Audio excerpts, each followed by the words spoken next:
The same ring I'd placed on his finger while vowing to love him in sickness and health, for better or worse. I'd kept my vow, he'd shattered his. "Good night," he murmured, already half asleep. "Good night," I whispered back. But it wasn't a good night.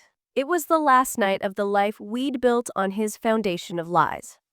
By Saturday evening, everything would be different. Before we continue, please subscribe to the channel and write in the comments what time it is where you are. The autumn rain painted silver streaks down the floor-to-ceiling windows of our penthouse in Seattle's Pike Place district. I stood there, watching the city lights blur through the droplets, a glass of Cabernet Sauvignon untouched in my hand. It was 11:47 p.m., and Marcus, my husband of 9 years, still wasn't home. Again. I'd stopped calling after the third unanswered text. There was a time when worry would have consumed me, when I would have paced these marble floors imagining accidents and emergencies. But that version of me died somewhere between his working late excuses and the discovery of lipstick stains on his collar that weren't my shade. The funny thing about betrayal is how it creeps in, not with dramatic revelations or explosive fights, but with tiny fractures that spread like cracks in ice. A password changed here, a phone call taken in another room there. Laughter that stops the moment you enter.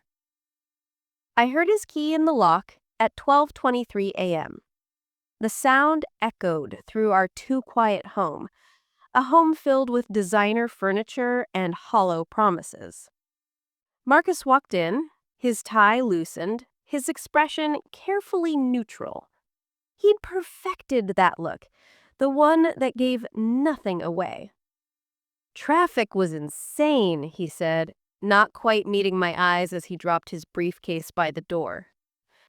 I said nothing, just took a slow sip of wine and watched him. Really watched him. The way his jaw tensed, the way his fingers drummed against his thigh.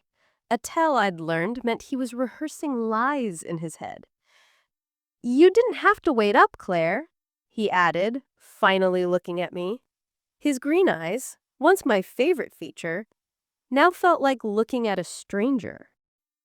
"I wasn't waiting for you," I replied softly. "I was thinking." Something flickered across his face. Fear? Guilt? It vanished too quickly to tell. "About what?" I smiled.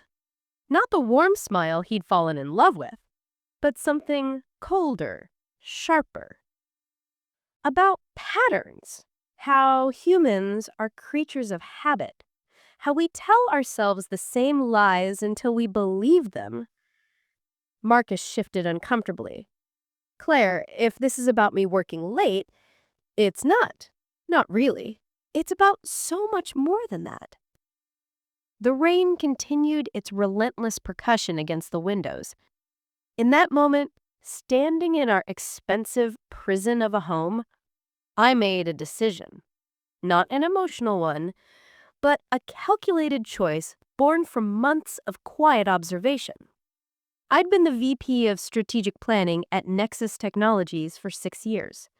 My job was to see patterns, to anticipate moves 3 steps ahead, to create contingencies for every scenario. It was time to apply those skills to my personal life. I'm going to Portland tomorrow, that conference I mentioned last month. I'll be gone for 4 days. Relief washed over Marcus's face so completely that it confirmed everything I suspected. "Right, yeah, the tech summit. That's great, babe. You should network. Enjoy yourself." "Oh, I intend to," I said, raising my glass in a mock toast. What Marcus didn't know, what he couldn't know, was that there was no conference. The next 4 days would be spent executing something entirely different. Something that required careful planning, perfect timing, and the kind of cold resolve I discovered I possessed. Because 3 weeks ago, while Marcus was in the shower, his smartwatch had buzzed with a notification. I'd glanced at it casually, expecting a work email or a message from his gym buddy, Ryan. Instead, I saw a name that would change everything. Natasha Bellamy. The message was brief, but devastating.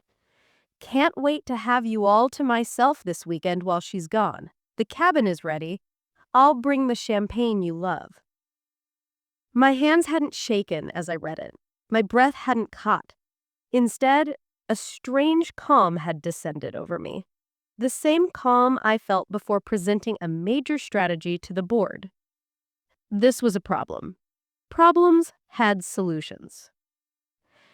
I'd spent the next 3 weeks becoming someone I barely recognized.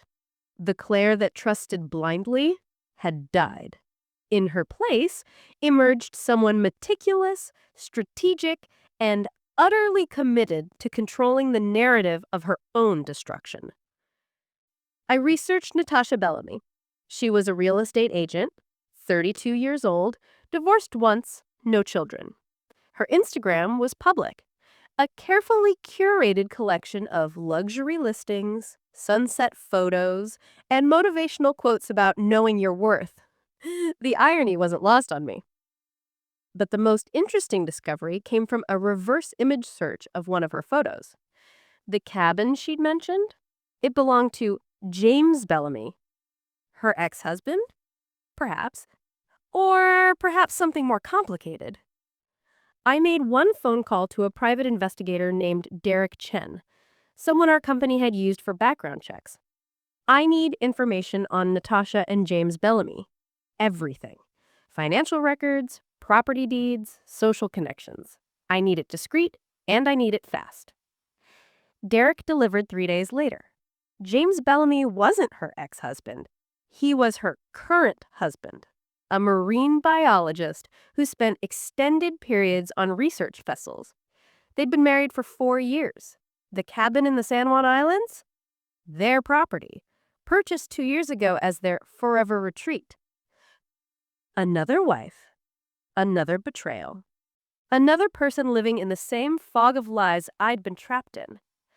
That's when my plan crystallized into something beautiful and terrible. Now, watching Marcus head toward our bedroom, believing he'd successfully deceived me once again, I felt something I hadn't felt in months. Power. "Marcus," I called out softly. He turned, his hand on the bedroom door. "Yeah, I love you."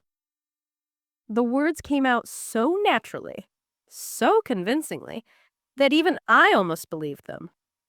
Marcus's face softened, some of the tension leaving his shoulders. "Love you too, Claire." Liar, I thought, but I smiled anyway. As I heard the shower start in our ensuite bathroom, I pulled out my phone. I had one new message from Derek. "Found James Bellamy's contact information.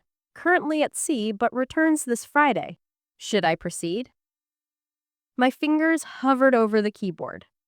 This was the point of no return. Once I sent this message, once I set these dominoes in motion, there would be no going back to the comfortable lies we'd been living. I thought about the woman I'd been 9 years ago when Marcus proposed on a beach in Maui. The woman who believed in soulmates and forever. The woman who thought love conquered all. She was gone. And I wasn't sorry. "Proceed," I typed. "And Derek, I'll need one more thing. I need you to deliver a message to James Bellamy the moment he's back on land. Tell him his wife is not the person he thinks she is. Tell him I have proof. And tell him that if he wants the truth, he should meet me at the Bellamy cabin this Saturday at exactly 3 p.m. I hit send and finished my wine in one long swallow. The rain had stopped. Through the clearing clouds, I could see the moon, nearly full, bright, and unforgiving. In 72 hours, 2 marriages would detonate simultaneously. 2 cheaters would face their reckoning, and 2 betrayed spouses would stand together in the ruins, witnesses to each other's pain and liberation. I didn't know James Bellamy, but soon we would know each other in the most intimate way possible through the shared experience of having our trust obliterated by the people who promised to cherish it. Marcus emerged from the bathroom, steam following him like a ghost. He climbed into bed, already reaching for his phone to set his alarm. His wedding ring caught the light, the same ring I'd placed on his finger while vowing to love him in sickness and health, for better or worse. I'd kept my vow, he'd shattered his. "Good night," he murmured, already half asleep. "Good night," I whispered back. But it wasn't a good night. It was the last night of the life we built on his foundation of lies. By Saturday evening, everything would be different. I lay in the darkness, my mind running through contingencies and scenarios, planning for every possible reaction. This wasn't about revenge. It was about truth. It was about taking back the power that had been stolen from me through deception. And as sleep finally claimed me, I dreamed not of the past, but of the moment when Marcus and Natasha would walk into that cabin expecting a romantic weekend, only to find me and James Bellamy sitting there, waiting. The game was set. The pieces were moving into position, and I intended to win. Friday morning arrived with the kind of crystalline clarity that made Seattle look like a postcard. I rolled my suitcase toward the door, watching Marcus scramble eggs in the kitchen, playing the role of attentive husband with Oscar-worthy commitment. "You sure you packed everything?" he asked, slanting a plate toward me. "Your phone charger? That presentation you were working on?" I almost laughed. The concern in his voice was so genuine, so perfectly executed. He should have been an actor instead of a financial advisor. Then again, wasn't that exactly what he'd become? Playing husband while rehearsing for his real role, Natasha's lover. "I'm all set," I assured him, forcing down a bite of eggs that tasted like cardboard. My stomach had been in knots since yesterday, but I couldn't let it show. "The hotel has everything I need." Marcus wiped his hands on a dish towel and pulled me into an embrace. I felt his heart beating against my cheek, steady and calm. No guilt, no hesitation. How did he do it? How did he hold me like this while planning to hold her? "I'll miss you," he murmured into my hair. "Will you?" The words slipped out before I could stop them. He pulled back slightly, studying my face. "Of course. Why would you even ask that?" I manufactured a smile. "Just being silly. You know how I get before these conferences. Anxious about the presentations, I guess." Relief smoothed the concern from his features. "You're going to kill it, like always. Call me when you get there?" "Absolutely," I lied. The Uber arrived at 8:30 a.m. I watched Marcus wave from our building's entrance, his smile perfect, his secret safe. The moment the car turned the corner, I pulled out my phone. "Change of destination," I told the driver. "The Fairmont Olympic Hotel downtown, please." I'd booked a room under my maiden name, Claire Donovan, a ghost from my past, resurrected for this operation. The room would serve as my base, my war room for the next 48 hours. Once checked in, I spread everything across the king-sized bed. Printed screenshots of Marcus's and Natasha's text exchanges that I'd recovered from cloud backups, credit card statements showing charges at romantic restaurants I'd never been to, hotel receipts from business trips that never involved business, a timeline I'd constructed, mapping their affair across 6 months of lies. My phone buzzed. Unknown number. "Miss Donovan? This is James Bellamy. Derek Chen gave me your message." My heart hammered against my ribs. This was it, the moment that would determine if my plan lived or died. "Mr. Bellamy, thank you for calling. I'll be honest," he said, and I could hear wind in the background, the cry of seagulls. He was still on the water. My first instinct was to delete the message and forget about it, ignore some crazy person making wild accusations. But you didn't. A long pause. No, because there's been this voice in my head for months now telling me something's wrong. Natasha's been different, distant, and when I try to talk about it, she makes me feel like I'm imagining things. I closed my eyes. I knew that feeling intimately. The gaslighting, the self-doubt, the slow erosion of your own reality. I'm not crazy, Mr. Bellamy, and neither are you. I have proof, concrete, undeniable proof that your wife and my husband have been having an affair, and they're planning to spend this weekend together at your cabin. He heard me exhale slowly, like he'd been holding his breath underwater and finally surfaced. Show me, he said simply. We agreed to meet that evening at a coffee shop in Fremont, neutral territory, away from prying eyes. I arrived 30 minutes early, claiming a corner booth with a view of the entrance. When James Bellamy walked in at exactly 6 p.m., I recognized him immediately from the photos Derek had provided, but the pictures hadn't captured the weariness in his eyes. He was tall, maybe 6'2", with the weathered look of someone who spent more time outdoors than in. His hair was dark with premature silver at the temples, and his hands, when he shook mine, were calloused and strong. "Claire?" he said, sitting across from me. "No prelatures, no small talk. Show me what you have." I slid my tablet across the table. He scrolled through the evidence in silence, his jaw tightening with each swipe. When he reached the text exchange where Marcus complained that I was too focused on work to notice anything, his hand curled into a fist.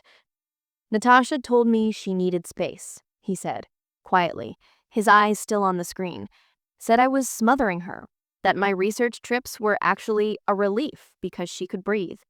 I thought we were going through a rough patch. I suggested counseling. She said I was overreacting." Classic deflection.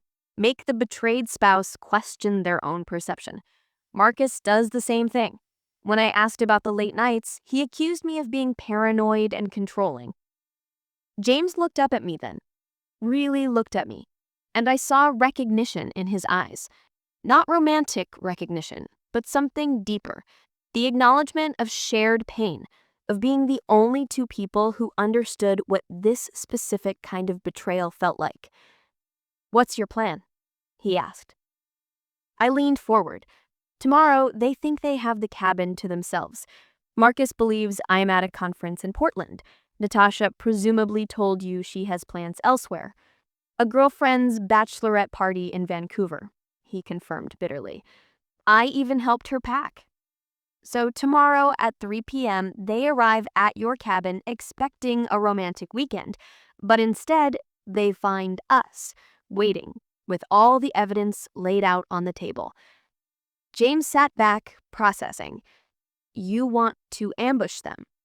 I want to force them to face the truth without giving them time to spin more lies.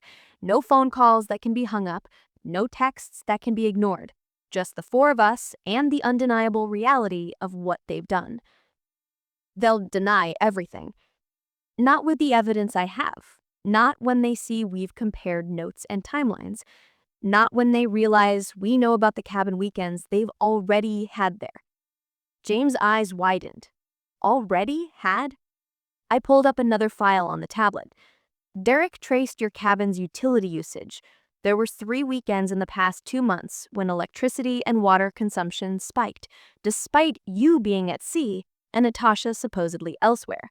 Someone was using your cabin. I have the exact dates. I also have Marcus's location data from those weekends. He turned off his GPS, but his credit card shows gas station charges along the route to the San Juans." James looked like I'd punched him. 3 times. They've been doing this for months? At least. I'm sorry, James. I wish I had better news.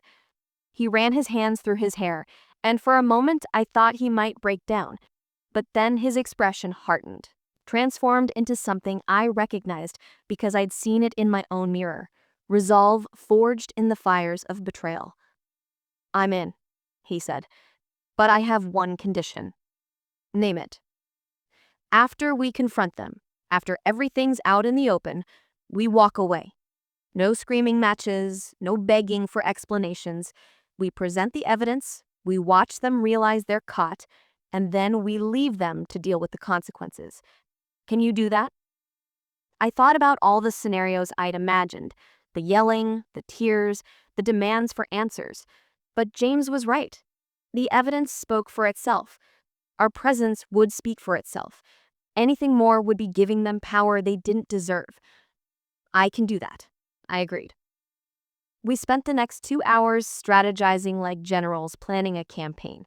James would drive up to the cabin early Saturday morning and let himself in with his key. I'd arrive around 2 p.m.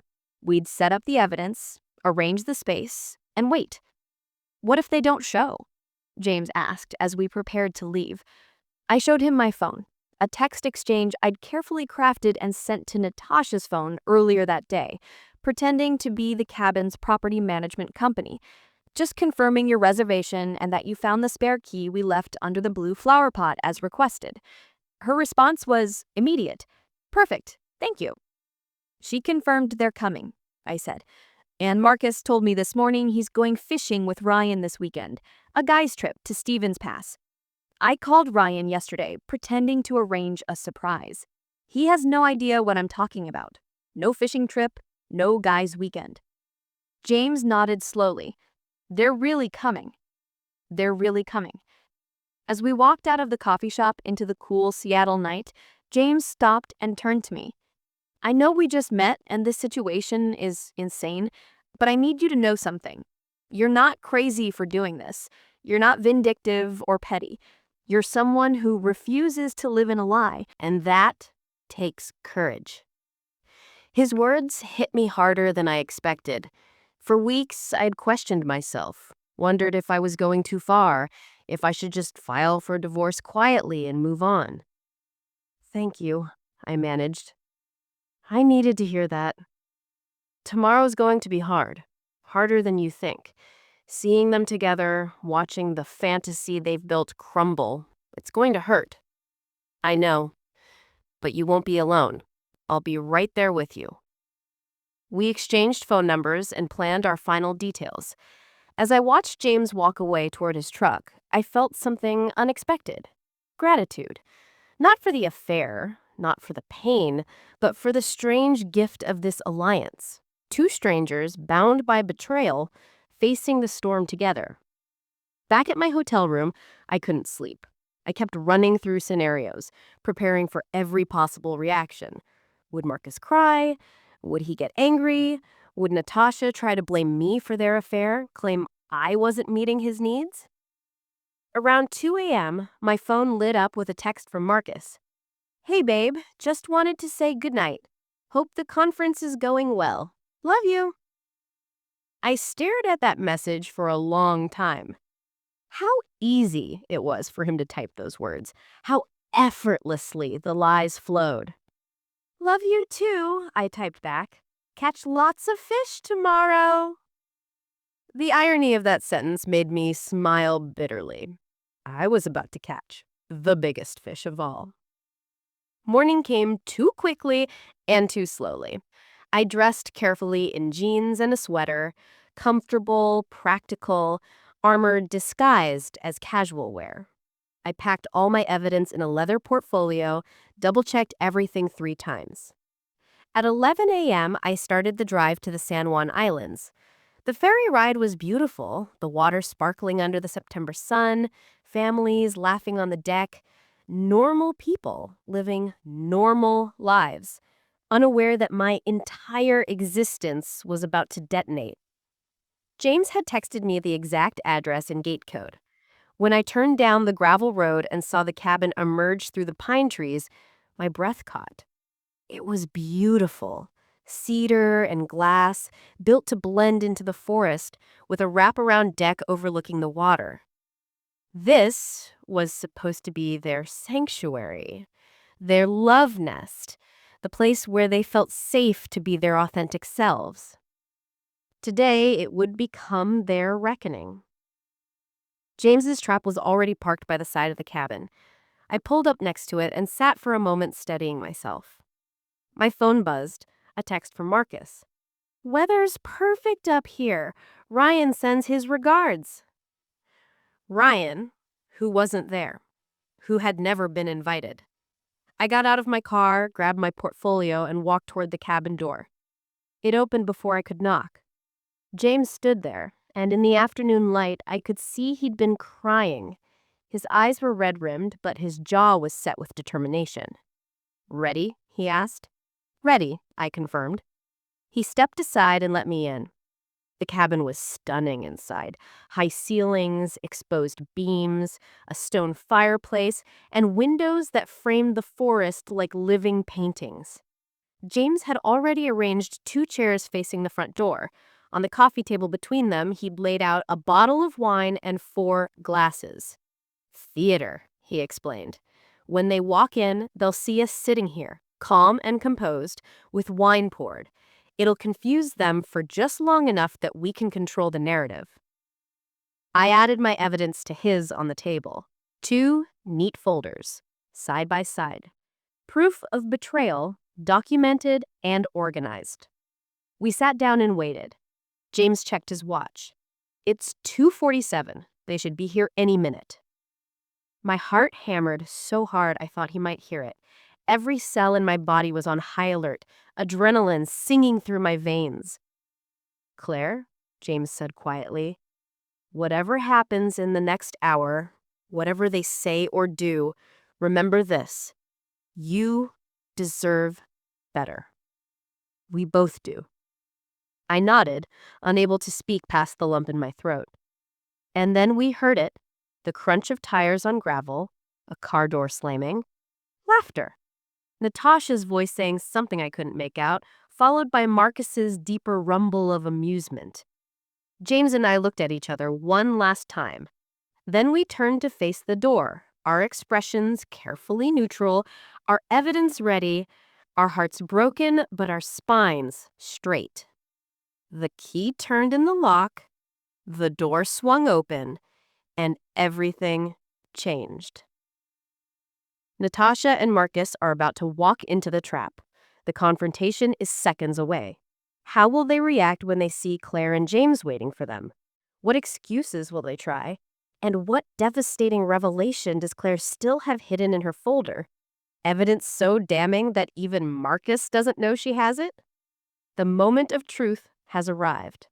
Natasha walked in first, her arms wrapped around a grocery bag, her auburn hair catching the afternoon light streaming through the windows. She was laughing at something Marcus had just said, her face radiant with the kind of happiness that comes from believing you're getting away with something. Marcus followed close behind, carrying 2 bottles of wine and wearing a flannel shirt I'd bought him for his birthday last year. That detail felt like a knife between my ribs. He was wearing my gift while meeting his mistress. It took exactly 3 seconds for Natasha's laughter to die in her throat. Her eyes landed on James first, sitting calm and composed in one of the cabin's leather chairs. Confusion flickered across her face, genuine surprise that transformed rapidly into dawning horror as she processed what his presence meant. Then her gaze slid to me, and I watched the blood drain from her face. The grocery bag slipped from her fingers. A bottle of champagne rolled across the hardwood floor, coming to rest against the stone hearth of the fireplace. The sound seemed impossibly loud in the sudden, crushing silence. Marcus had been looking down at his phone, probably texting Ryan some fabricated update about their non-existent fishing trip. When he sensed Natasha's frozen stance, he looked up. Our eyes met. I'd spent weeks imagining this moment, rehearsing it in my mind. I'd pictured his shock, his panic, his desperate scrambling for excuses, but nothing prepared me for what I actually saw in his face. A flash of pure animal terror, followed immediately by something worse. Calculation. Even caught red-handed, his mind was already working on damage control, on how to spin this, on what lie might still save him. "Claire!" My name came out strangled. "W- What, what are you doing here?" I didn't answer, just took a slow sip of the wine James had poured for me, maintaining eye contact the entire time. Let him squirm. let him feel a fraction of the discomfort I'd felt for months. James stood up, his 6'2" frame suddenly seeming to fill the room. When he spoke, his voice was eerily calm, almost conversational. "Hello, Natasha. How was the bachelorette party in Vancouver?" Natasha's mouth opened and closed like a fish drowning in air. "James, I can explain." "No." James cut her off, his tone still pleasant, but with an edge sharp enough to cut glass. "No, you really can't. But please, don't let us interrupt your romantic weekend. Come in. Make yourselves comfortable. We've been waiting for you." Marcus finally stepped fully into the cabin, and I could see his lawyer brain kicking into gear, searching for angles, for technicalities, for any possible escape route. "This is insane," he said, his voice gaining strength as he found his footing. "Claire, I don't know what you think is happening here, but—" "Sit down, Marcus." I gestured to the sofa across from us. My voice came out steadier than I felt, channeling every ounce of executive presence I had cultivated over years of boardroom negotiations. "Both of you, sit." "We don't have to listen to this," Natasha said, finding her voice. She looked at Marcus for support, for partnership in their deception. "This is our property. You're trespassing." James laughed, a short, bitter sound. "Your property? I built this cabin, Natasha. Every beam, every window placement, every detail. My name is on the deed. And you've been bringing your boyfriend here, defiling the space I created for us." The word boyfriend hung in the air like poison gas. Natasha flinched as if she'd been slapped. "Let me make this very simple," I said, leaning forward and placing my wine glass on the coffee table next to the two folders. "You have two choices. You can sit down, look at what we have, and have an honest conversation for once in your lives. Or you can leave right now and we'll let our lawyers have the honest conversation instead, along with providing them these copies of everything we've documented." I tapped the folders meaningfully. Marcus's eyes fixed on those folders like they were venomous snakes. "You've been spying on me." "I've been paying attention," I corrected, something I should have done months ago. A tense silence stretched between us. I could see the wheels turning in both their heads, weighing options, calculating risks. Finally, Marcus moved toward the sofa, his movements stiff and mechanical. Natasha followed, perching on the edge of the cushion like she might bolt at any second. James and I exchanged a glance. Act 1 complete. Now for the hard part. I reached for the first folder, mine, and opened it. I'd organized everything chronologically, a timeline of deception laid out in pristine order. Facts. Just facts. Let's start with November 15th of last year. That's when you first texted Natasha, Marcus. A message responding to her comment on your LinkedIn post about market volatility. "Great insight," you wrote. "We should grab coffee and discuss investment strategies." I slid the printed screenshot across the table. Marcus stared at it, but didn't pick it up. Coffee turned into lunch. Lunch turned into drinks. By Christmas, you were texting each other every day.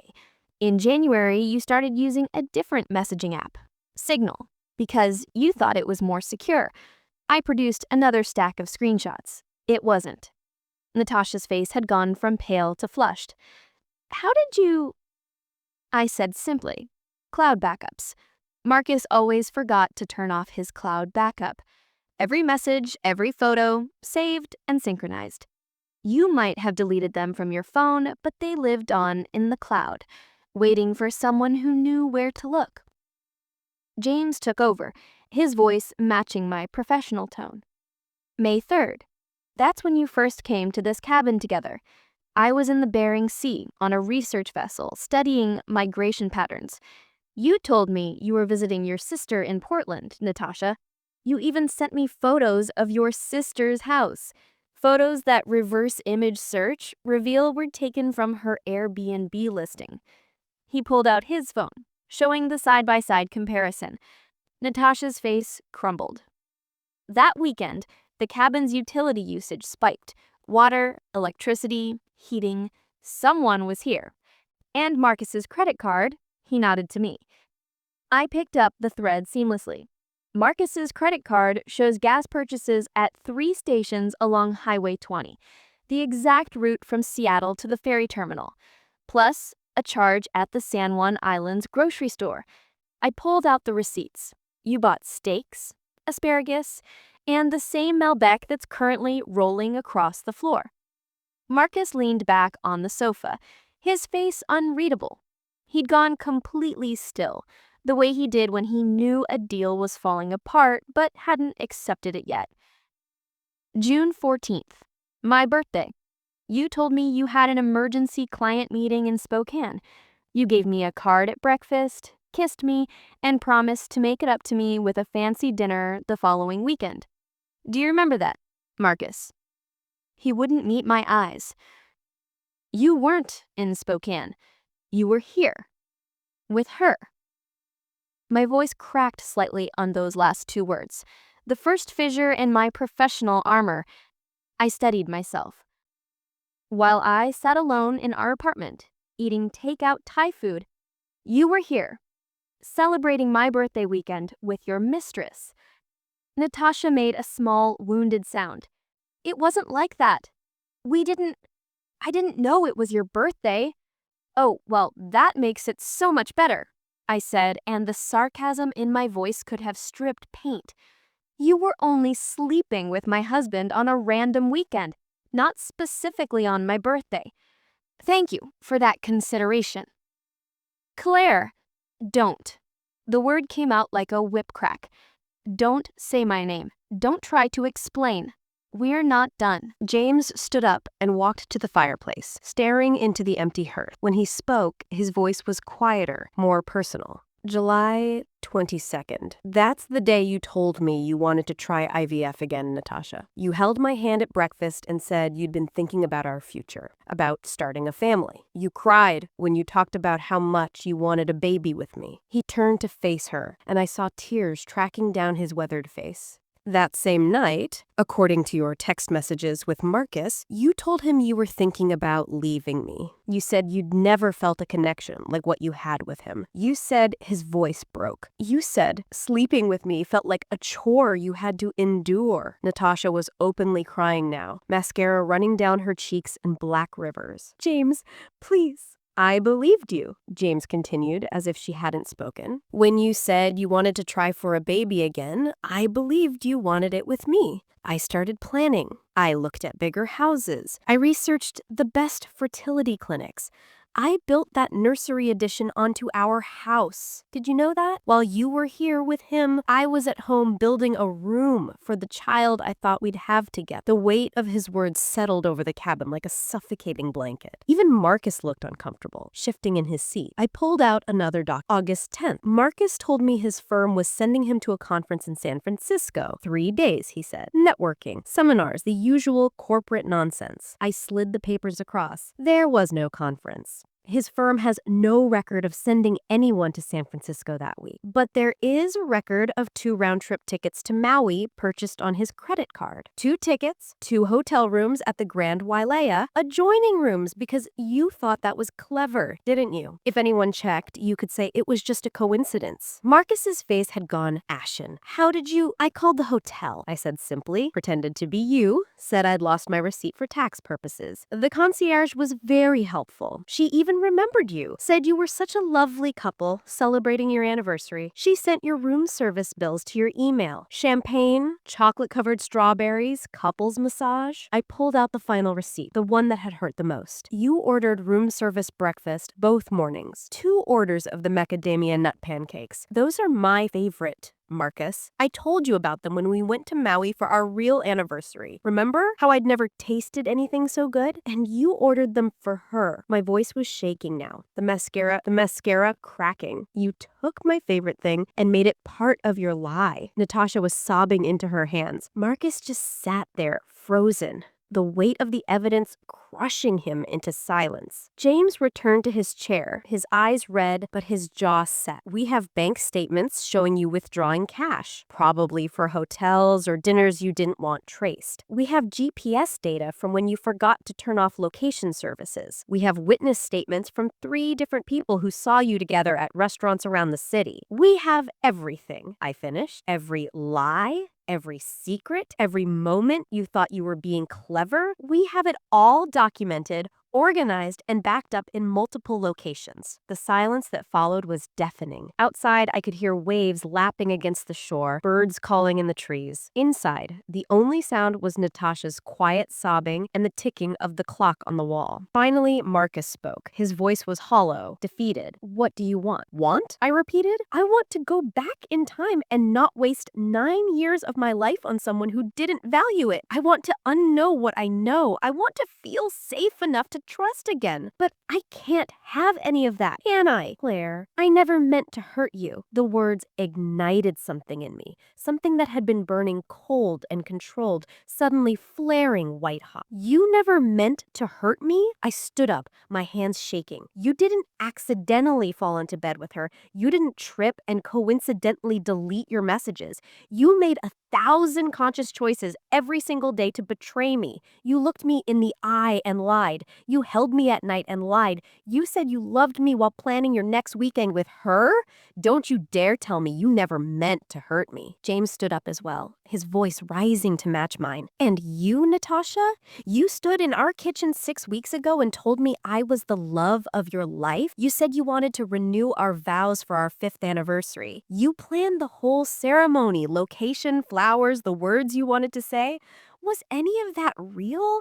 Or was it just another lie to keep me from suspecting? Natasha looked up, her face destroyed by tears and truth. It was real. I do love you, James. That's what makes this so complicated. No, James cut her off, his voice like thunder. It's not complicated. Love isn't complicated. Honesty isn't complicated. You made it complicated by trying to have 2 lives at once. You made it complicated by being a coward. Marcus finally stood, his hands out in a placating gesture that made my blood boil. Look, everyone needs to calm down. We're all adults here. Yes, Natasha and I developed feelings for each other. Yes, we handled it poorly. But marriages survive infidelity all the time. We can work through this with counseling, with time. No, I said flatly. The certainty in my voice surprised even me. We're done, Marcus. This isn't a negotiation. I'm not here to discuss reconciliation or counseling or second chances. I'm here to watch you face the consequences of your choices. I picked up my folder and pulled out the final document, the one that I'd been saved. I filed for divorce 3 days ago. The papers were served to your office this morning. You probably haven't checked your mail yet. Marcus's face went from ashen to green. You what? I also transferred all of our joint assets to separate accounts. Your half is there, minus my legal fees and the cost of the documentation I gathered. I kept the apartment, it's in my name anyway, my down payment, my mortgage payments for the last 3 years since your investment opportunity tanked and you temporarily couldn't contribute. I pulled out more papers. I have documentation of that too, by the way. How you lost $60,000 in a cryptocurrency scheme, how you lied about it, how I've been covering all our expenses while you rebuilt your finances. All of it is in the divorce filing. Your affair isn't going to look good on top of financial deception. Marcus lunged for the papers, but I pulled them back. These are copies. The originals are with my attorney. So is a flash drive with every piece of evidence in these folders. You can't make this go away, Marcus. It's already done. James pulled out his own phone. Natasha, I contacted a divorce attorney yesterday. He's drafting papers as we speak. In Washington state, infidelity affects asset division. The cabin I built, mine. The house I've been paying the mortgage on while you focused on your real estate career, mine. You'll get what you're legally entitled to, but don't expect generosity. The room spun with the weight of these revelations. Both Marcus and Natasha looked like they'd been hit by a truck, their romantic weekend transforming into a legal and emotional nightmare. You planned this, Natasha whispered, looking between me and James. You two? You coordinated this whole thing. Yes, James said simply. Claire found me. She showed me the truth, and we decided that if you two could plan your affair, we could plan your reckoning. Marcus's shock was transforming into anger. I could see it in the set of his shoulders, the clench of his jaw. So what? You two are together now? Is that what this is? Some kind of revenge affair? The accusation was so absurd, so perfectly illustrative of how little he understood that I actually laughed. You think this is about revenge? You think I need to sleep with someone else to feel better about myself? I shook my head. James and I are friends, Marcus. Friends, bound by the shared experience of being betrayed by people we trusted. That's it. We don't need to become what you are to move forward. James nodded. We just needed to stop living in your lies. And we needed witnesses, someone else who understood, who validated that we weren't crazy for feeling betrayed. Natasha stood up suddenly, her movements jerky and uncontrolled. I need air. I need to get out of here. Then go, James said quietly. The door's open. It always was. You chose to walk through it with him instead of being honest with me. She looked at Marcus, clearly expecting him to leave with her, to present a united front. But Marcus was staring at me, something desperate entering his eyes. Claire, please, just give me 5 minutes alone with you. Let me explain. What explain? I interrupted. Explain how you justified it? Explain how you told yourself I deserved it because I worked too much or wasn't paying you enough attention. Save it, Marcus. I don't need your explanations. They won't change anything. Our marriage is over, I finished. It ended the first time you texted her. It ended the first time you deleted a message. It ended the first time you looked me in the eye and lied. I just didn't know it yet. I walked to the door, my legs somehow steady, despite the adrenaline crash I could feel coming. James followed, pausing only to look back at Natasha. Change the locks on our house. Pack your things. Be out by the time I get back tomorrow. After that, all communication goes through lawyers. James, wait. Natasha reached for him, but he stepped smoothly out of range. No more waiting. I have waited 6 months for you to tell me the truth. I'm done waiting. We walked out together, leaving them standing in the cabin, surrounded by the evidence of their betrayal. I heard Natasha start crying again, heard Marcus's angry voice rising as he finally let his control slip. But I didn't look back. Neither did James. We stood by our cars in the afternoon sun, the sound of the waves mixing with muffled voices from inside the cabin. You okay? James asked. I thought about it. Really thought about it. No, I admitted, but I will be. He nodded. Yeah, me too. We stood there for another moment, two people who entered strangers and emerged as something more. Not lovers, not quite friends, but survivors of the same shipwreck. Thank you, I said finally, for being here, for believing me, for making me feel less alone in this. Thank you, he echoed, for having the courage to reach out, for refusing to live in their lie. Inside the cabin, the voices were getting louder. A door slammed. We both instinctively looked at the cabin, then at each other. Should we? James started. No, I said firmly. Their drama isn't ours anymore. Let them figure out what happens next. We have our own lives to rebuild. I got in my car, started the engine. Through the window, I could see Marcus emerging from the cabin, his face flushed with anger. He was heading toward my car, probably to make one more desperate appeal. I put the car in reverse and pulled away before he could reach me. In the rearview mirror, I watched him standing in the driveway, getting smaller and smaller, until, finally, he disappeared around a bend in the road. Gone. Just like that. The drive back to Seattle was a blur. The ferry ride, usually peaceful, felt surreal. I kept replaying moments from the confrontation. Natasha's face when she had seen us, Marcus's desperate attempts at explanation, the weight of all that evidence laid out like a map of betrayal. But more than that, I kept thinking about what James had said. You're not crazy for doing this. You're someone who refuses to live in a lie. For the first time in months, I felt like I could breathe. The truth was out, the charade was over. Whatever came next would be built on reality, not on the shifting sands of deception. My phone buzzed constantly during the drive. Marcus calling over and over, texts pouring in, voicemails piling up. I didn't answer. Didn't listen. There was nothing he could say that would matter now. But there was one text I didn't read. From James. Made it home. Natasha's car is already gone. Guess you took my advice about leaving. Thank you again for today. It hurt like hell, but it was necessary. Be well, Claire. I typed back. You too, James. You too. As I pulled into the parking garage of my building now, just mine, I felt something unexpectedly settle over me. Relief. Not happiness. I wasn't naive enough to think this would be easy or painless. The grief would come. The anger would come. The late nights questioning what I could have done differently would come. But underneath all of that was something solid. I had chosen truth over comfort. I had chosen my self-respect over a beautiful lie. I had chosen to walk away from someone who didn't value what I brought to his life. And that choice, painful as it was, felt like the first honest thing I'd done in months. I rode the elevator up to my floor, walked into my apartment, and locked the door behind me. Marcus's things were still here. His books, his clothes, his laptop on the desk. Tomorrow I'd box them up, have them delivered to wherever he landed. But tonight, this space was mine, my sanctuary, my fresh start. I poured myself a glass of wine and walked out onto the balcony and watched the sunset over Seattle. The sky turned orange, then pink, then deep purple. Somewhere across the city, Marcus was probably with Natasha, both of them trying to figure out how their perfect fantasy had exploded so spectacularly. Somewhere, James was in his empty house, grieving the marriage he thought he had.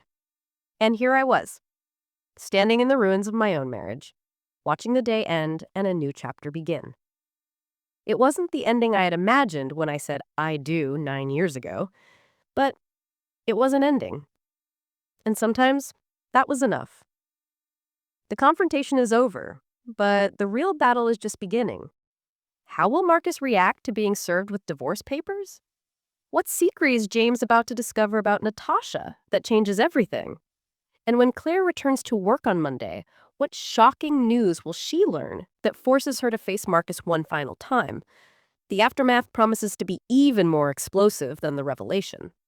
Monday morning arrived with unseasonable rain, the kind that turned Seattle's streets into rivers of gray. I stood in front of my bathroom mirror, applying makeup with hands that had finally stopped shaking.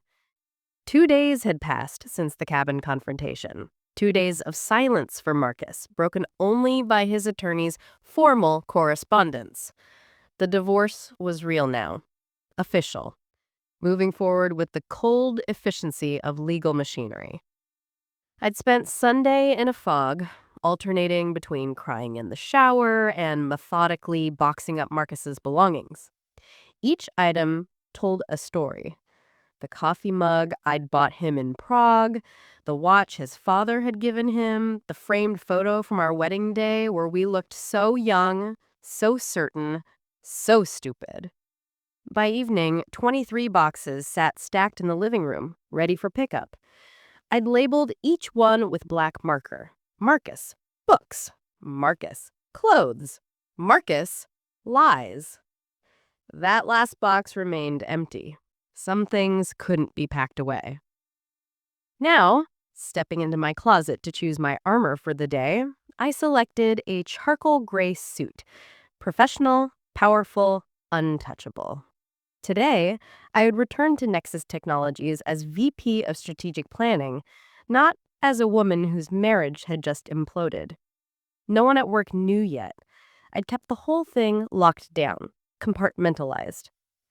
But as I reached for my coffee, my phone buzzed with a text from Simone, my assistant. FYI, there's some kind of situation happening. HR wants to see you before you go to your office. They wouldn't tell me why. My stomach dropped. HR? On a Monday morning? That couldn't be good. I arrived at the office by 7:45 a.m., early enough that the floor was still mostly empty. The HR director, Patricia Chen, was waiting in her office with the door open. Her expression was carefully neutral, but I'd known her long enough to read the concern in her eyes. "Claire, come in. Close the door, please." I did, my mind racing through possibilities. Had Marcus done something? Said something? Patricia gestured to a chair. "I'm going to be direct because that's how we work together. I received a call Friday afternoon from Marcus Thorne's attorney.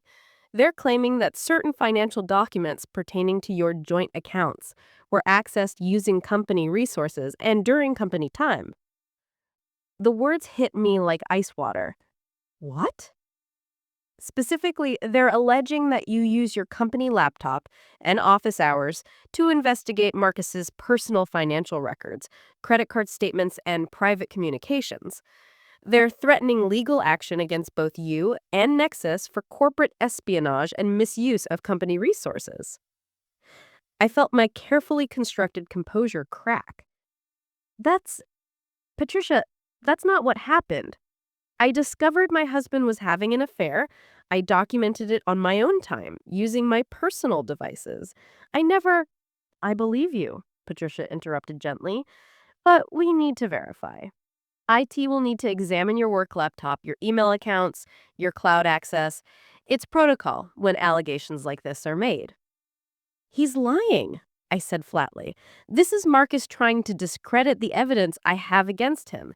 He's making me look like I abused my position to—" I stopped, the realization hitting me. He's building a defense. If he can prove I obtained evidence illegally or unethically, it might not be admissible in divorce proceedings. Patricia nodded slowly. "That's what our legal team thinks too, which is why we need to be absolutely certain about the timeline and methods you used. Can you walk me through it?" For the next hour, I reconstructed everything. How I discovered the message on Marcus's smartwatch at home on a Saturday morning. How I used my personal laptop to access cloud backups that Marcus himself had set up. How I'd hired a private investigator with my own money, made calls on my personal phone during lunch breaks or after hours. Patricia took notes, asked clarifying questions, maintained that neutral HR expression. When she finished, she leaned back in her chair. "You did everything right," she said. "You kept it separate. You didn't use company resources. You documented everything properly. But I have to tell you, Claire, this is going to be messy. Marcus's attorney is aggressive, and they're going to push hard on this angle." "Let them push," I said, surprised by the steel in my own voice. "I have receipts. I have timestamps. I have everything documented down to the minute. Marcus thinks he can intimidate me with legal threats? He's about to learn exactly how thorough I am when I set my mind to something." Patricia almost smiled. "Good, because you're going to need that energy. There's something else." Of course there was. Marcus filed a restraining order request. He's claiming you've been harassing him, showing up at his locations, making threats. The hearing is Wednesday. The room tilted slightly. That's insane. I haven't contacted him since Saturday. I haven't. I stopped, thinking. This is about the cabin. He's trying to make it look like I stalked him there, like I'm unstable. Probably. But here's the thing. You have James Bellamy as a witness. You have evidence that Marcus lied about his location. You have proof that he was using the cabin for an affair. His restraining order isn't going to hold up, but it's going to be public. It's going to be embarrassing. I don't care about embarrassing anymore. Let him file whatever he wants. The truth will come out. Patricia studied me for a long moment. "You've changed," she observed, "since I saw you last week. You seem harder." "Not harder," I corrected. "Clearer. I know exactly who I am now, and I know exactly what I'm worth. And it's not someone who stays quiet while being slandered." She nodded approvingly. "Good. Now go be VP of Strategic Planning. Show everyone in this building that you're still the sharpest mind we have. Don't let Marcus's nonsense define you." I left her office feeling oddly energized. Marcus is fighting back, which meant I'd hurt him. Good. He deserved to hurt. My office was exactly as I'd left it Friday. Too neat, too organized, a reflection of someone who needed control in at least one area of her life. I'd barely sat down when my phone rang. Unknown number. I answered cautiously. Claire Donovan. This is Detective Sarah Mitchell with Seattle PD. I'm calling about a complaint filed by a Mr. Marcus Thorne. He's alleging stalking and harassment. I need to ask you a few questions. Jesus, he really was going scorched earth. Of course, detective, but I should tell you up front, I have an attorney and I have extensive documentation of my whereabouts and actions. I'm happy to cooperate fully. The detective's tone shifted slightly, became less formal. Ma'am, between you and me, we get these kinds of calls a lot in divorce situations. Usually it's one party trying to gain leverage, but I still have to follow up. Can you tell me about your interaction with Mr. Thorne on Saturday, October 28th? I recounted the cabin confrontation, keeping my voice steady and factual. The detective asked follow-up questions, and I could hear her typing. And you have a witness to— Yes, he was there the entire time. I also have text messages from before the meeting establishing that Mr. Thorne knew I would be traveling that weekend. He lied about his own location, claiming he was on a fishing trip that never happened. Do you have proof of that? I have phone records showing I called his alleged fishing companion, who confirmed no such trip was planned. I have credit card records showing purchases near the San Juan Islands, not Stevens Pass, where he claimed to be. I have everything documented. A pause. Then, Miss Donovan, I'm going to be honest with you. This doesn't sound like stalking. This sounds like a man who got caught and is trying to flip the narrative. I'll file my report, but I don't anticipate any charges. If Mr. Thorne continues to make allegations, document everything and forward it to me. She gave me her direct number, and I hung up feeling vindicated, but exhausted. It wasn't even 9 a.m., and I'd already dealt with HR, legal threats, and a police investigation. My office door opened without a knock. Simone rushed in, her face flushed. Claire, there's a situation. Marcus is in the building. Security called. He's trying to access your floor. My blood ran cold. What? Why would he? I don't know, but they're holding him at reception. They wanted to know if you wanted them to remove him or if you'd speak with him. I thought fast. Having Marcus forcibly removed would look bad, would play into his narrative that I was unstable and vindictive. But seeing him, talking to him, I tell security I'll come down, but I want them present during any conversation, and I want it recorded on the security cameras. Simone nodded and hurried out. I took a moment to breathe, to center myself. Then I walked to the elevator with my head high and my spine straight. Marcus was in the lobby, looking haggard. His suit was wrinkled, his hair uncombed, so different from his usual meticulous appearance. 2 security guards flanked him, professional but alert. When he saw me, something desperate flashed across his face. Claire, thank God, I need to talk to you. Please, just 5 minutes. Anything you need to say can go through our attorneys. You shouldn't be here, Marcus. This is my workplace. I know, but you won't answer my calls, you won't respond to my messages, and the things your lawyer is saying, Claire, they're trying to take everything. The apartment, the investments, even my retirement accounts. This is vindictive. This isn't you. I stepped closer, keeping my voice low so only he could hear. You're right. The old me would have quietly filed for divorce and taken whatever settlement you offered. Grateful you didn't drag it out. But that version of me died when I read Natasha's text messages. This version documents everything, fights for what she deserves, and doesn't let liars rewrite history. Marcus's face flushed. You're making me out to be a monster. Yes, I made a mistake. Yes, I had an affair, but I never touched our finances. You lost $60,000 in a cryptocurrency scheme and hid it from me. I've been covering our mortgage, our bills, everything for 2 years while you rebuilt your portfolio, all while you spent money on hotels and dinners with Natasha. So, don't tell me you never touched our finances. That was separate. That was before. It was all lies, Marcus. The affair, the money, the light nights, the fishing trip, all of it. And now you're here in my office building after filing false police reports and trying to get restraining orders, and you want me to what? Feel sorry for you? I want you to remember that you loved me once, he said, and his voice cracked. I want you to remember that we had good years before this.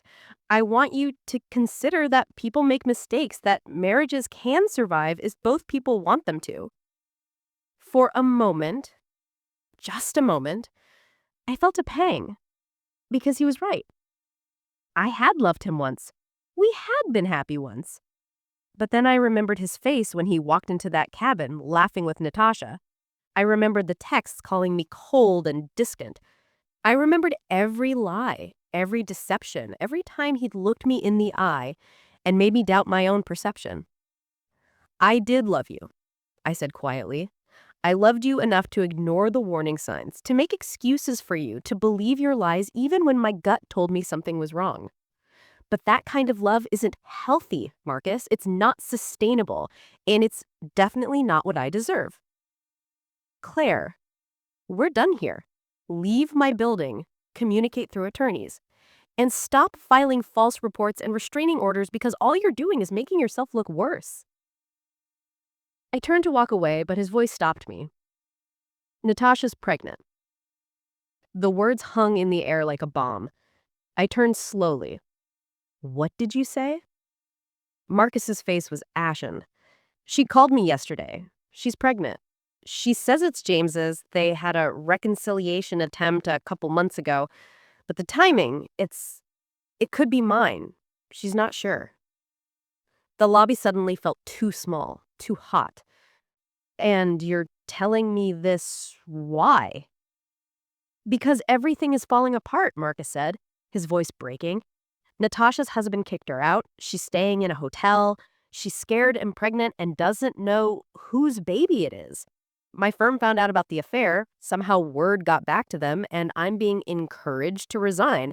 Your lawyer is coming after me for everything, and I needed you to know that this isn't fun for me either. This isn't some victory.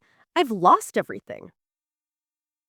I stared at him, this man I'd shared 9 years of my life with, and felt nothing.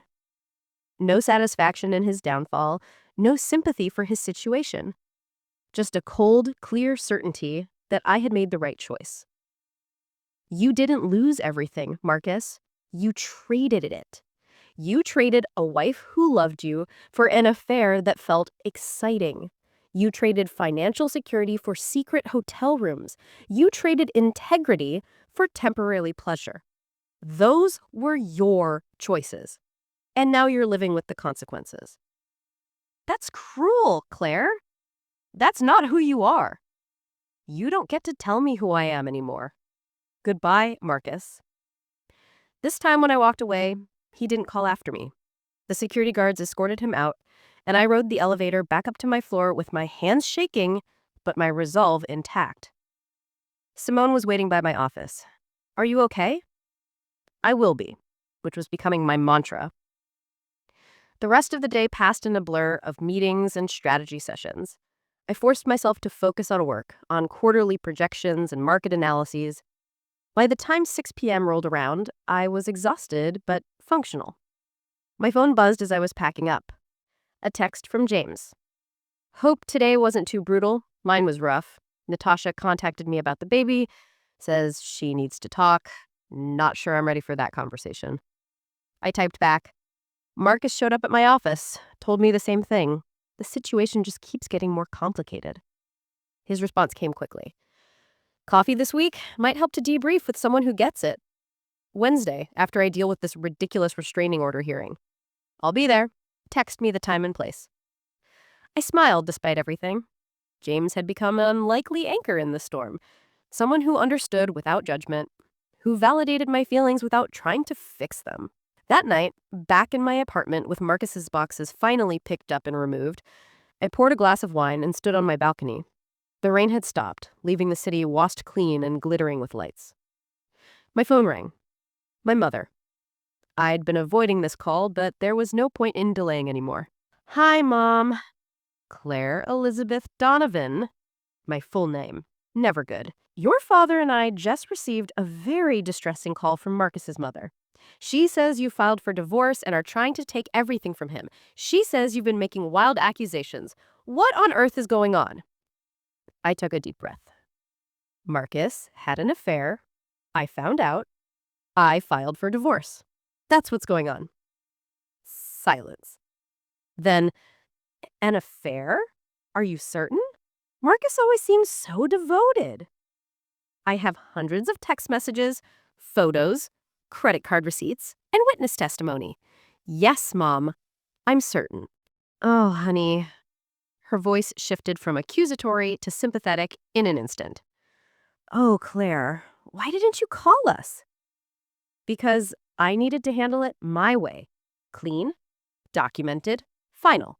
I didn't want opinions or advice. I just wanted it done. His mother made it sound like you were being unreasonable. Of course she did.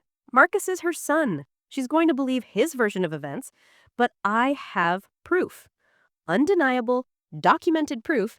And when this goes to court, if it goes to court, that proof will speak for itself. Your father wants to drive up there. He wants to have a conversation with Marcus. Despite everything, I smiled. Tell Dad I appreciate the sentiment, but Marcus isn't worth his time. I've got this handled. You sound different, she observed. Harder. Not harder, I said, echoing what I'd told Patricia. Just done accepting less than I deserve. We talked for another 20 minutes, my mother gradually shifting from concerned parent to supportive ally. By the time we hung up, I felt steadier. My family had my back. My job was secure. My evidence was solid. I could do this. Tuesday passed without incident, a blessing after Monday's chaos. Wednesday morning arrived bright and cold. The restraining order hearing was scheduled for 2 p.m. I met my attorney, Rebecca Schwartz, at the courthouse. She was a shark in a power suit, exactly what I needed. This is going to be quick, she assured me. He has no grounds, no evidence of harassment, no threats, no pattern of contact. The judge will see right through it. She was right. The hearing lasted less than 30 minutes. Marcus's attorney presented a weak case based on the cabin confrontation, claiming I'd ambushed him at a private location. Rebecca countered with evidence that James owned the cabin, that Marcus had lied about his location, that the confrontation was a one-time event with a witness present. The judge, a woman in her 60s with sharp eyes and no patience for nonsense, denied the restraining order. Mr. Thorne, she said, looking over her glasses at Marcus, this appears to be a marital dispute, not a stalking situation. I suggest you and your wife settle your differences through the proper divorce proceedings rather than wasting the court's time with frivolous requests. Outside the courtroom, Rebecca high-fived me. That's one down. Now we focus on the divorce settlement. And based on what just happened in there, I think we're in a very strong position. I was about to respond when I saw James walking toward us. He'd come. He'd actually shown up to support me. How'd it go? He asked. Denied. The judge basically told Marcus to stop wasting everyone's time. Good. I have that coffee place picked out. Still up for it? We ended up at a small cafe near Pike Place Market, tucked away from the tourist crowds. James ordered black coffee. I got a latte. We sat by the window, watching the city move past. Natasha wants to meet, James said without preamble. Tomorrow. She says we need to talk about the baby, about logistics, about what happens next. Are you going? I don't know. Part of me wants to tell her to go to hell, to handle everything through lawyers, but another part... He trailed off, staring into his coffee. There's a baby coming.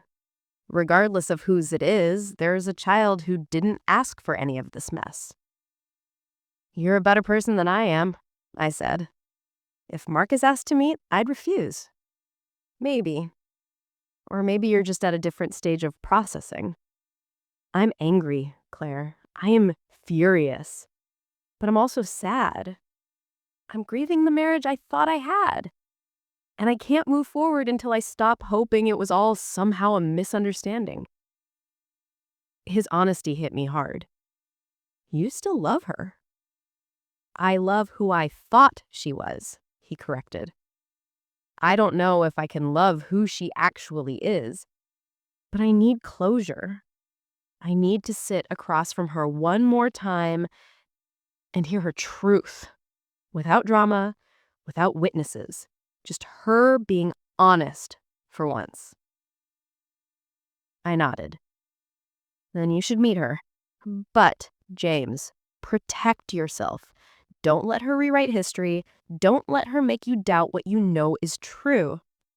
Says the woman who's taking no prisoners in her divorce, he said with a small smile. Damn right.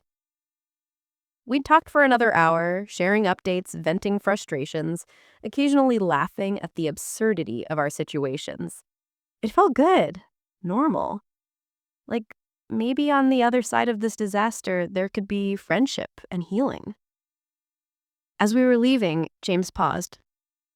Claire, thank you for reaching out to me, for giving me the truth when everyone else was lying.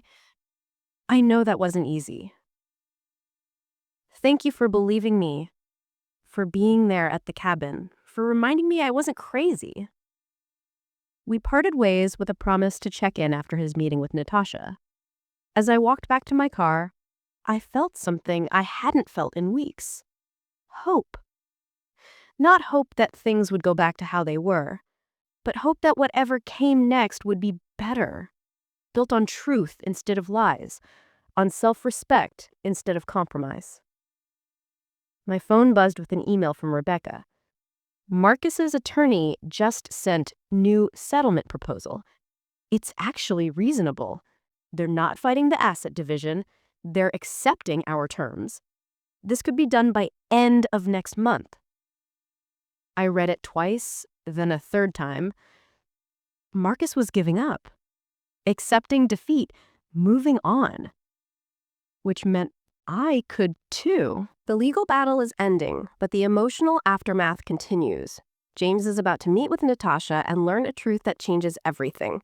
Claire thinks she's finally free from Marcus, until she discovers something about his new situation that forces her to make an impossible choice. And when the DNA results come back about Natasha's baby, the revelation will shake both James and Claire to their core. The final chapter approaches, where healing and closure finally become possible. 3 months later, I stood in front of a small storefront in San Diego's Gaslamp Quarter, keys in hand, heart pounding with a mixture of terror and exhilaration. The space was modest, maybe 800 square feet, with large windows that let in the California sunshine and exposed brick walls that had seen a century of stories. This was mine, all mine. Donovan's Books and Coffee, the sign would read once installed. Not Claire's, not a cute, marketable name that tested well with focus groups. Just Donovan's. Honest, straightforward, unapologetically mine. The divorce had been finalized 6 weeks ago. Marcus had signed everything without contest, probably too wrapped up in his own chaos to fight. I'd kept the Seattle apartment, sold it for a profit, and used the money to relocate and fund this dream I'd buried for so many years. My phone buzzed. A text from James. Big day. How's it feel to be a small business owner? I smiled and typed back, terrifying, exciting, right. It feels right. His response came quickly. That's all that matters. Nora and I are planning a trip down next month. She wants to meet her Auntie Claire and see the bookstore. My heart squeezed. Nora. James's daughter. Not biologically his. The DNA test had confirmed Marcus was the father. But his in every way that mattered. When Natasha had tried to use the baby to manipulate James into reconciliation, he'd made his position clear. He would be in Nora's life as a father figure if Natasha allowed it, but the marriage was over. No negotiations, no second chances. Natasha had initially refused, tried to keep Nora from him out of spite, but when Marcus had shown zero interest in being a father, too busy rebuilding his career in Atlanta, too overwhelmed by his own mistakes, she'd relented. James had become the steady presence in Nora's life, the one who showed up for pediatrician appointments and sleepless nights. She's mine in every way that counts, James had told me over video chat last month, Nora sleeping on his shoulder. Biology doesn't make a father. Being there does. Now, standing in my empty bookstore, I thought about the strange paths life takes. Marcus and Natasha's affair had destroyed 2 marriages, created a child, and somehow resulted in James becoming a single father to his ex-wife's baby, while the biological father lives 3,000 miles away, sending child support checks but little else. The universe had a twisted sense of irony. I spent the day measuring walls, planning shelf layouts, imagining where the coffee bar would go. I'd hired a contractor to start next week, but today was just for me. For envisioning, for dreaming, for remembering why I'd wanted this in the first place. Around 6 p.m., as the California sun painted the sky in shades of orange and pink, I locked up and walked to the small beach house I'd rented a mile from the ocean. It wasn't fancy. 1 bedroom, tiny kitchen, a patio barely big enough for a chair. But it was mine. No ghosts, no memories. Just clean slate and possibility. I poured a glass of wine and sat on my patio listening to the distant sound of waves. My phone rang. An unknown number, but with the Seattle area code. I answered cautiously. Hello? It's Natasha. I nearly dropped the phone. In 3 months, I'd heard nothing from her. Radio silence after the cabin confrontation, as if she had ceased to exist once the immediate drama faded. Natasha, I said carefully, this is unexpected. I know. I almost didn't call. But She paused, and I could hear a baby crying in the background. I need to say something. I need you to hear it. Okay. I braced myself for excuses, justifications, blame shifting. But what came out was something entirely different. I'm sorry. Her voice cracked. I'm so sorry, Claire, for what I did, for the affair, for the lies, for God, for everything. I convinced myself it wasn't really wrong because Marcus told me your marriage was already over, that you were cold and distant, that he was planning to leave anyway. I made myself the victim of a tragic love story instead of what I actually was, a woman having an affair with someone else's husband. I said nothing, letting her words settle. James has been amazing with Nora, she continued. Better than I deserve. Better than Marcus, that's for damn sure. And watching him, seeing what a real man looks like, what real integrity looks like, it made me realize how much I destroyed. Not just my own marriage, but yours too. I destroyed 4 lives because I was selfish and weak. The baby's crying intensified. Natasha made soothing sounds, and gradually the crying subsided. Why are you telling me this? I asked finally. Because I'm in therapy. Real therapy. Not the kind where I manipulate the therapist into telling me what I want to hear. And my therapist said I needed to make amends where possible. Not for forgiveness. I don't expect that. But for accountability. I need to own what I did without excuses. I walked to the edge of my patio, looking out at the darkening sky. I appreciate you saying that, Natasha. I do. But I'm not ready to forgive you. I don't know if I ever will be. I understand. I'm not asking for forgiveness. I'm just asking you to know that I see what I did. I see the damage, and I'm trying to be better for Nora's sake, if nothing else. Then be better, I said simply. Be the kind of person who doesn't destroy other people's lives for temporary excitement. Be the kind of mother who teaches her daughter about integrity and honesty. That's how you make amends, not with apologies, but with changed behavior. You're right, she sounded tired, worn down by the weight of consequences. James said you moved to San Diego, that you're opening a bookstore. I am. That's really good, Claire. I remember Marcus mentioning you wanted to do that years ago. He said it was a pipe dream, that you'd never actually follow through. Anger flared in my chest. Well, Marcus was wrong about a lot of things. He was, Natasha agreed quietly. Listen, I won't take up more of your time. I needed you to know I'm sorry, and I hope San Diego gives you everything Seattle couldn't. She hung up before I could respond. I stood there for a long moment, phone still pressed to my ear, processing the conversation. An apology. Real accountability. It didn't fix anything, didn't heal the wounds, didn't rewrite history. But it was something, a small step towards closure. I texted James, "You'll never believe who just called me." His response, "Natasha? She mentioned she might. How'd it go?" "Surprisingly okay. She apologized. Actually apologized. Yeah, therapy's been good for her. Doesn't excuse what she did, but at least she's taking responsibility." "How are you doing with all of it?" A longer pause before his reply came through. "Some days better than others. Some days I'm angry. Some days I'm just sad. But Nora makes it worthwhile. Being her dad, even though I'm not biological, gives me purpose. Reminds me that good things can come from bad situations. You're a good man, James Bellamy. And you're a strong woman, Claire Donovan. We survived. That counts for something." I smiled, feeling the truth of his words settle into my bones. We had survived. More than that, we were rebuilding. The next few weeks passed in a whirlwind of contractor meetings, permit applications, and furniture shopping. I hired a local college student, Mia, to help with the coffee bar setup. She was enthusiastic and smart, reminding me of a younger version of myself, full of dreams and determination. "Why books and coffee?" she asked one afternoon while we assembled shelving units. "Because they pair perfectly," I said. "A good book and a good cup of coffee. That's therapy. That's escape. That's comfort. I want to create a space where people can breathe, where they can slow down for an hour and remember what matters." "That's beautiful," Mia said. "Is there a personal story behind it?" I considered how much to share.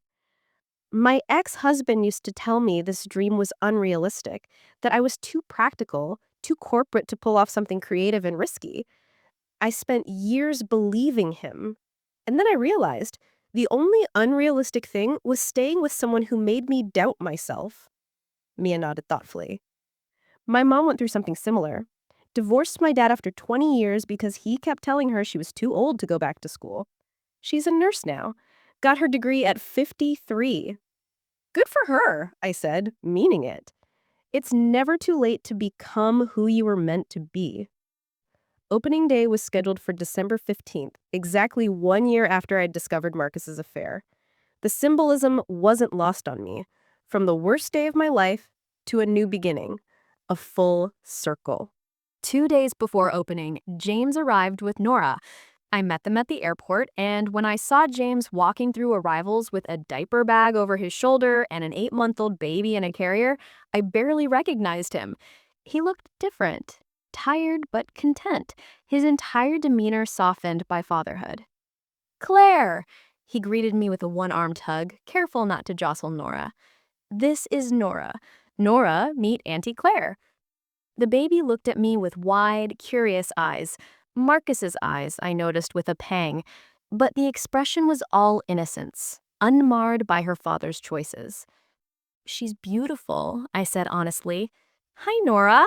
I'm so glad you're here."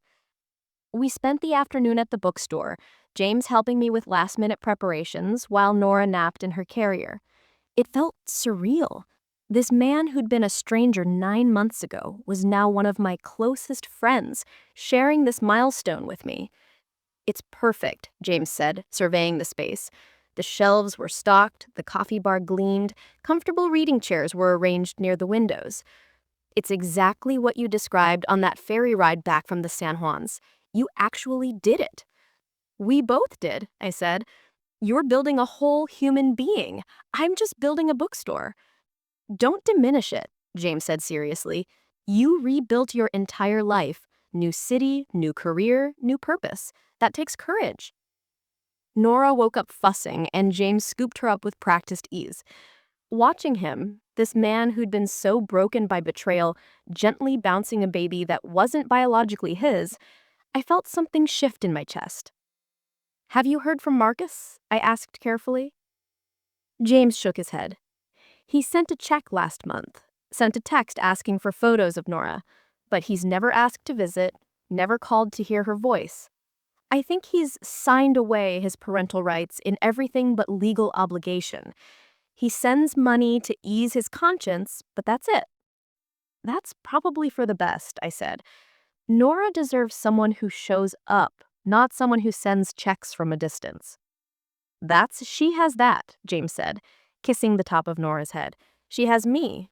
And yeah, it's complicated. Yeah, people give me weird looks when I explain that I'm raising my ex-wife's baby with another man, but I don't care. She's mine. I chose her, and I'll keep choosing her every day.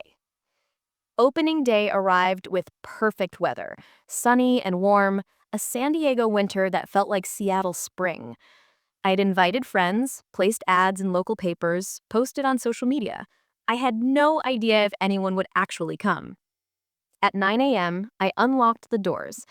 By 9:15, the first customer walked in, an elderly woman looking for a book on meditation. By 10 a.m., every reading chair was occupied. By noon, there was a line at the coffee bar. "We need more cups," Mia called from behind the espresso machine, laughing. James handled the register while I made recommendations, chatted with customers, and floated through my dream turned reality in a daze of gratitude and disbelief. Around 2 p.m., during a brief lull, I stepped outside for air. James followed, Nora asleep in the carrier. "You did it," he said. "Look at this place, Claire. It's thriving." "Day one," I cautioned. "Could be a fluke." "It's not. You created something people need, something that matters." We stood in comfortable silence, watching people walk by on the busy street. Some glanced at the bookstore windows, intrigued by the displays. A few came inside. "Do you ever regret it?" I asked suddenly. "Reaching out to me that day, getting involved in this whole mess?" James considered the question seriously. The confrontation, the divorce, all the pain and drama. He looked down at Nora, sleeping peacefully. "No, because if none of that had happened, I'd still be living a lie. I'd still be married to someone who didn't love me enough to be honest. And I wouldn't have her." He adjusted Nora's hat, protecting her from the sun. "Pain can be a gift, Claire. It forces us to face truth. It makes us stronger. We wouldn't have survived what we survived if we weren't meant for something better." "When did you become so wise?" I teased. "Sleepless nights give you a lot of time to think," he replied with a tired smile. That evening, after closing, James and Nora came back to my beach house. We ordered pizza, opened a bottle of wine, just one glass for James, he was on dad duty, and sat on my tiny patio watching the sunset. I got a letter from Marcus's attorney last week. The divorce settlement is fully executed, all assets transferred, all paperwork filed. It's officially over. How does that feel? Like closing a book I should have put down years ago, I admitted. There's relief, but also sadness. Not for him, for the time I wasted, the dreams I postponed, the version of myself I suppressed to keep him happy. "You know what my therapist told me?" James said. "She said that the relationship wasn't wasted time. It was preparation. Every experience, even the painful ones, taught us something we needed to learn. I learned that I ignored red flags. I learned that I prioritized peace over honesty.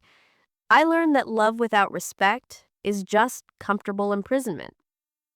"Heavy stuff," I said.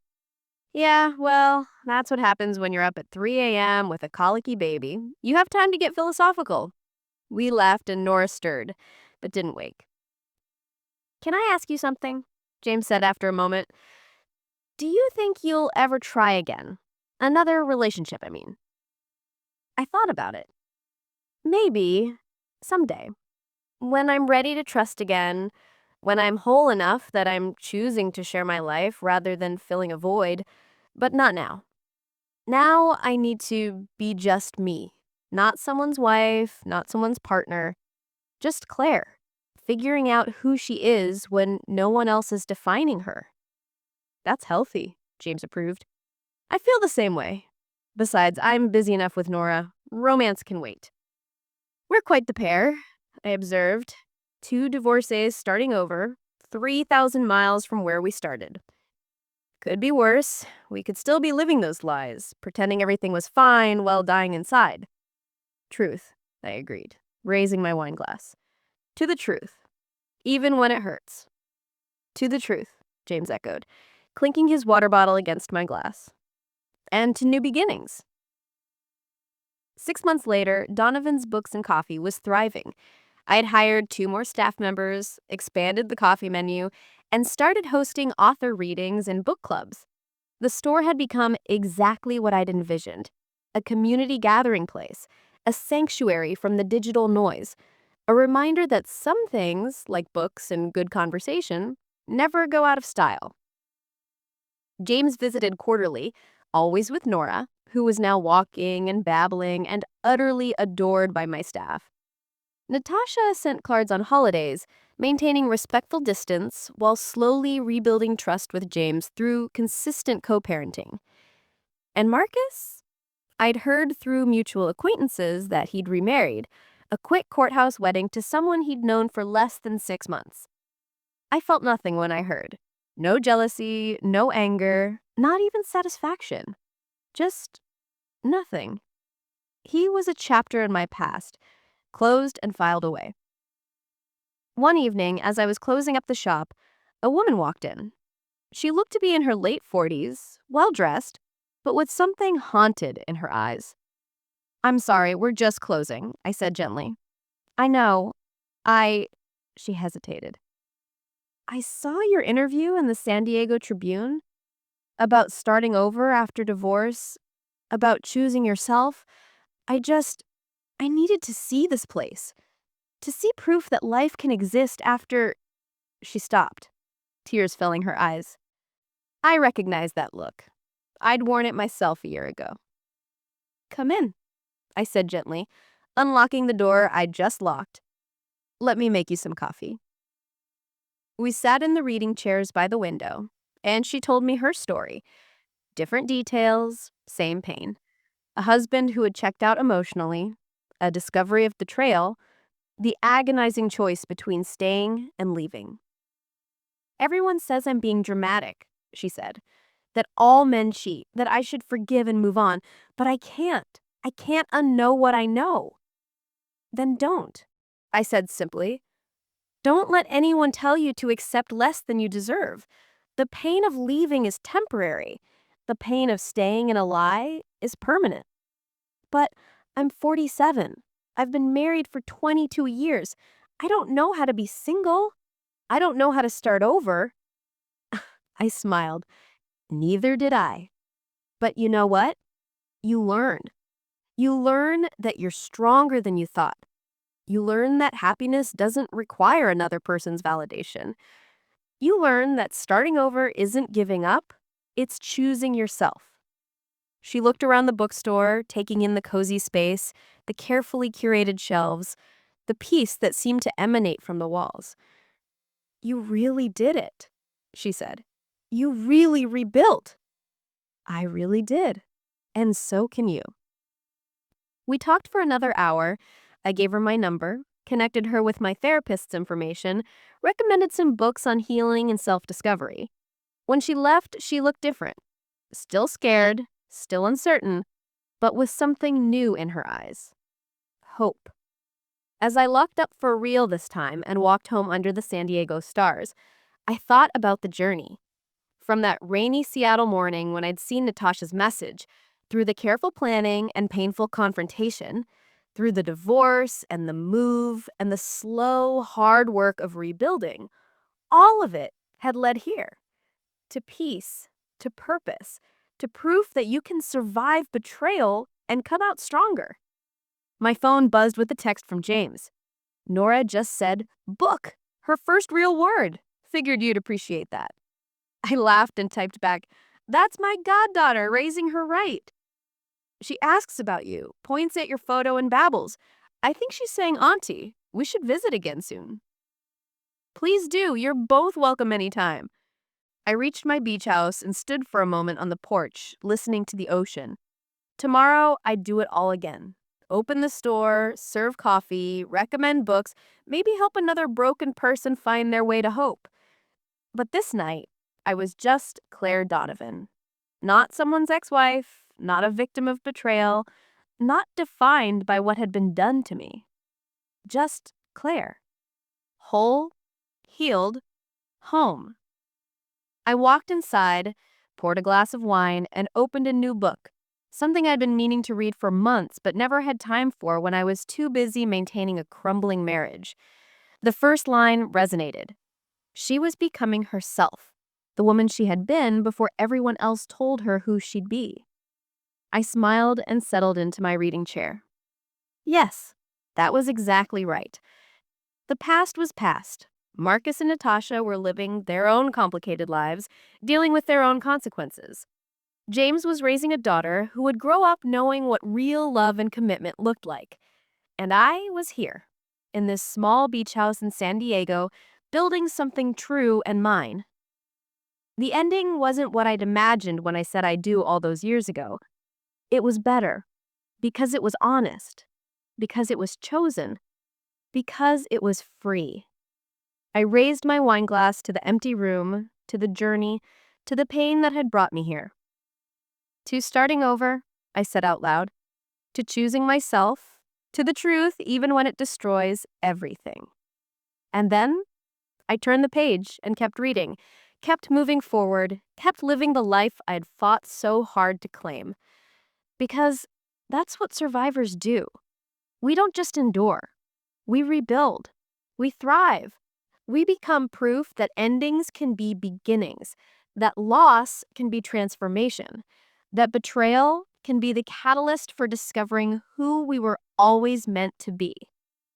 I was Claire Donovan, owner of a bookstore, friend to a good man, godmother to a beautiful child, survivor of a marriage that almost destroyed me. And I was exactly where I was supposed to be. Claire's story shows us that betrayal, while devastating, doesn't define us. It's what we do after, how we choose to rebuild, how we choose to heal, how we choose ourselves that determines who we become. From the ashes of deception rose two people who refused to stay broken. They confronted their pain, faced their truth, and built new lives on foundations of honesty and self-respect. This isn't just a story about divorce or affair. It's a story about reclaiming your power, about refusing to live in someone else's lie, and about the courage it takes to start over when everything you thought you knew crumbles. Sometimes the best revenge isn't revenge at all.